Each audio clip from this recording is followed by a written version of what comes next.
quebrar es cool. Es cool, porque los gringos vienen y quiebran y se levantan de nuevo y se levantan. Y, por ejemplo, ¿no? ¿Y cuántas veces tú has quebrado? No, yo he quebrado 4 veces. Es cool. Y al final, el tipo a la quinta le pega el palo al gato y se mega forra porque aprendió de todos los procesos anteriores. Entonces, hay que entender de que, por ejemplo, imagínense un detalle, o que son detalles pero chiquititos, pero son no menores. En el Padre Nuestro, hay muchos católicos en Chile, en el Padre Nuestro, antes de 1980, era perdona nuestras deudas como también nosotros perdonamos a nuestros deudores.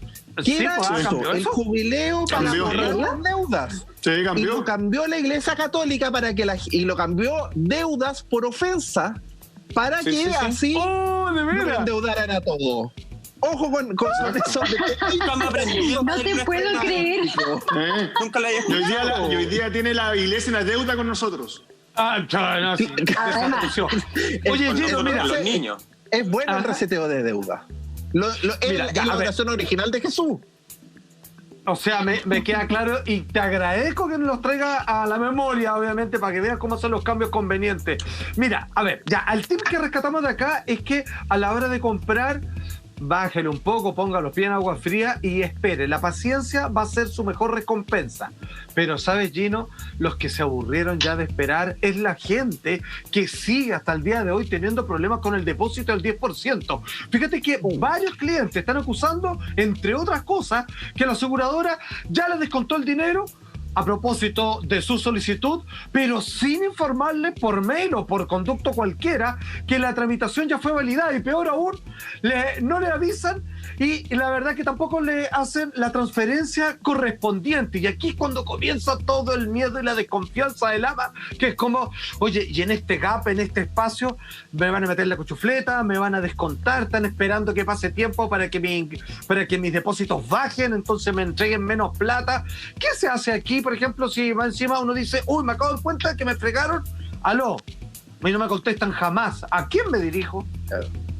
A ver, Salfa, para toda la gente que está sufriendo con el 10%, hay que educar.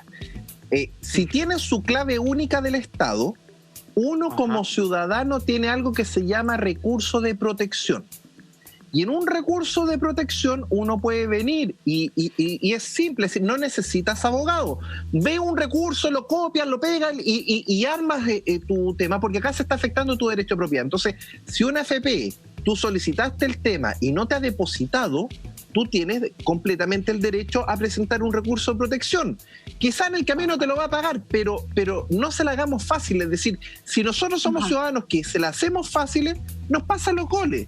Pero si nosotros educamos y enfrentamos la situación, la AFP por cada recurso de protección tiene que poner abogado, y al final, por ejemplo, en el tema de la ISAPRE subían los planes todos los años y después la gente empezó a poner recursos de protección y con eso evitaron el alza. Esto es lo mismo, la gente que si no ha recibido tu dinero, puedes tomar ese tipo de medidas. Ahora bien, hay que hacer un segundo llamado porque está demostrando una grave falta. No sé si ustedes se acuerdan años atrás, quizás, no sé, más Salfa, que los bancos antes, cuando uno hacía una transferencia electrónica, se demoraba más de 4 días la transferencia electrónica. Ojo con ese impacto. Sí, y eso más o menos por el año 98, por ahí, se dictaminó, no, las transferencias son instantáneas.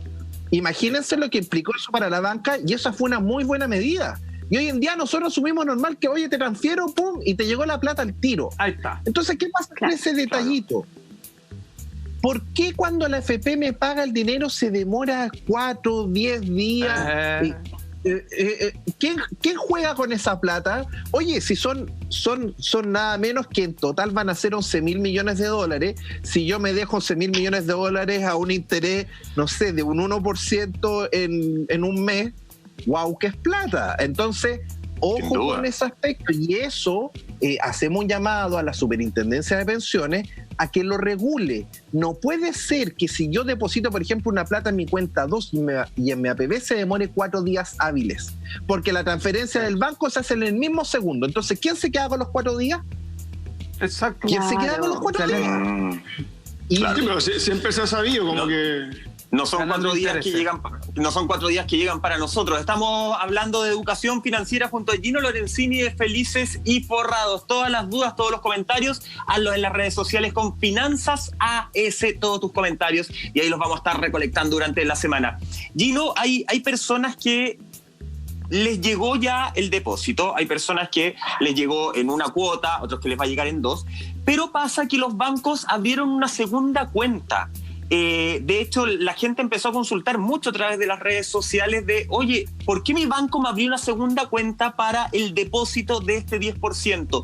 Consulta, ¿por qué lo abren? Para protegernos a nosotros, quiero pensar ilusamente, para no cobrarnos interés, para no sacarlo si uno tiene una deuda en la línea de crédito, qué sé yo. ¿Me cobran comisión por esa segunda cuenta del banco?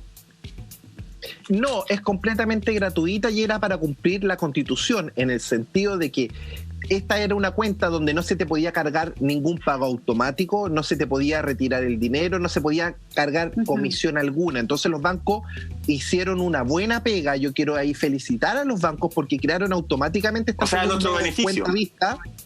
Es para nuestro beneficio, para justamente cumplir la ley. Ahora, eso también, de repente uno critica mucho a los parlamentarios y eso fueron indicaciones que se hicieron en el Senado para que justamente los bancos no cobraran los garrotazos. Entonces, no sé si se dan cuenta, cuando se hace bien una ley, pegan que el banco, oye, creó la segunda cuenta, a nadie les cobraron nada y todo funciona bien. Y eso nos enseña un poco como ciudadanos la importancia de que funcionen bien los sistemas. Y cuando no funcionan bien es porque la ley se hizo mal, se aprovechó la industria y empiezan todos los trasquilados y quedamos como ovejas sin lana. Exacto. Era el guerrero trabajando rápido, lo hacen bien. Hay otra duda que se ha repetido harto con respecto al 10%, porque ha traído muy buenos números muy positivos. De hecho, muchos decían, no, se va a quemar el país, esto va a ser el fin del mundo, y finalmente el retiro del 10%, casi 2,3 millones personas han recibido el primer pago y el monto supera los 3.100 millones de dólares. ¿Cómo viene esto a reactivar la economía, Gino? ¿Qué beneficios ha tenido también? Porque parece que se están derribando todas las creencias que estuvieron previas a la aprobación de la ley. A ver, Monty, lo que sucede es que toda política pública hay que siempre pensar en las consecuencias. Entonces, porque fueron grandes economistas, estamos hablando del expresidente del Banco Central, que era un país bananero, que se quemaba el país, y pura campaña del terror. Y lo que nosotros dijimos, ojo, esto es traer primero nuestros recursos, traerlos al país e inyectarlos al bolsillo de la gente. Segundo factor, claro, van a retirarse 11.000 millones de dólares, pero no ese es el efecto de los 11.000. Hay un multiplicador del dinero, porque si yo vengo y le pago, por ejemplo, compro los alimentos, después esa persona que me vendió los alimentos va a agarrar el mismo dinero y va a comprarse, no sé, otra cosa, o va a tomar transporte público, y al final el dinero circula. Entonces, esos 11.000 millones de dólares se pueden transformar a nivel económico en 30.000, 50.000 millones de dólares. Y eso es un enorme impacto a la economía. Incluso hasta el Servicio de Impuesto Interno va a recaudar más dinero. Entonces, acá se mueve la máquina. Ganan todos. Entonces, ¿qué ocurre? Que cuando ciertos economistas ven solo una variable, no ven estos impactos secundarios que son enormes, y ahora se está dando cuenta hasta el mismo ministro que en su momento criticaba, ahora alaba la propuesta porque realmente está generando un enorme shock económico que finalmente está cambiando la confianza. La gente no gastaba porque también los que estaban bien con trabajo les dio mucho miedo esta situación. Pero este es como veranito de San Juan. La verdad es que está haciendo muy bien a la economía chilena, y quizás después se transforma en un caso global de cómo el 10% de la AFP se transforma finalmente en un gran reactivador económico, siendo que, no sé, pues Estados Unidos cayó 32% del PIB, acá en Reino Unido 20% caída del PIB. Con esto en Chile se dice que al final, en vez de haber caído un 10%, vamos a estar cayendo en torno a un 3, un 4%, y ya el otro año estaríamos creciendo. Entonces, esta es realmente una enorme buena noticia para que el país salga adelante. Espérate, pero a ver, en palabras más fáciles, Gino, para la gente como yo, obviamente. Perdón.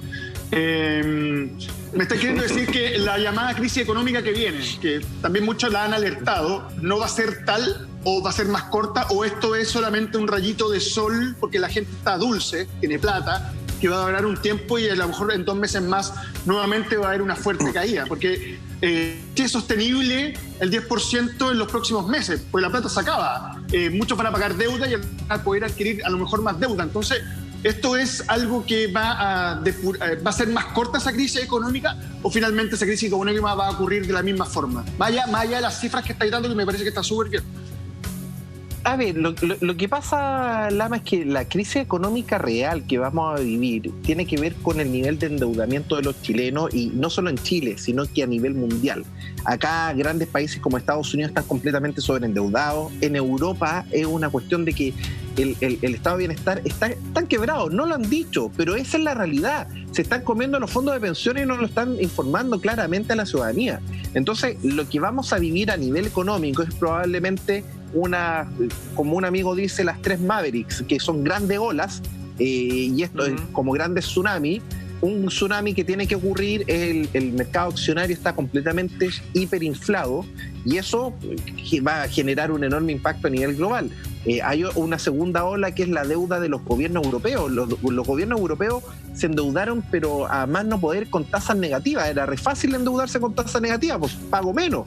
Y la verdad es que eso es una bomba de tiempo que ya está mucho más cercana a explotar con todo el tema del confinamiento. Entonces, y después también hay toda una bomba de deuda en Japón. Japón es un país muy endeudado. Entonces, todo ese complejo de deudas va a generar una crisis, la verdad es que puede ser mayor. Pero en el caso de Chile, y en esto hay que ser bien claro, es que con el 10% existe la posibilidad de que esa crisis no pegue tan fuerte. Quiero hacer como el paralelo con la crisis del 2008.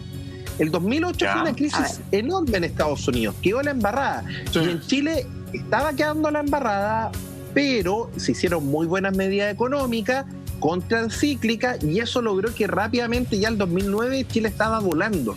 Y tuvo muy buenos años de crecimiento posterior. Entonces, cuando tú tomas buenas medidas, es decir, el 10% es una inyección tan fuerte que la verdad es que por lo menos de acá a marzo deberíamos ver buenas cifras. El problema es después de marzo. ¿Por qué? Exacto. Porque si el gobierno sigue haciendo buenas, es decir, si el gobierno empieza a hacer buenas políticas públicas que son transferencias directas, va a lograr de que esto se perpetúe más allá de marzo. Ahora bien, si es que no se hacen buenas políticas, ahí puede ocurrir nuevamente que, como dice Lama, se acabe la platita y ya en marzo nos veamos nuevamente en una situación complicada. Entonces, finalmente acá el 10% nos da la posibilidad de salir rápido, siempre y cuando tomemos buenas medidas a nivel económico, y el tema sería finalmente hacer muy buenas medidas de transferencia. Por ejemplo, acá en Londres, mira, reabrieron. Los restaurantes salíamos a caminar todos vacíos, pero vacíos, ni una mosca. Y el gobierno se dio cuenta, empezaron a quebrar más de la mitad de los restaurantes y dijeron, esta cuestión hay que pararla porque gente vive de los restaurantes. Entonces, ¿cómo los reactivan? Claro. Bueno, 50% de descuento directo del gobierno con tope de 10 lucas por persona, de lunes a miércoles. Entonces, ¿qué pasó? Los restaurantes se empezaron a llenar de lunes a miércoles porque la gente, no sé, pues si antes la cuenta te salía, no sé, por decir algo, 30 lucas, ahora te sale 15 lucas.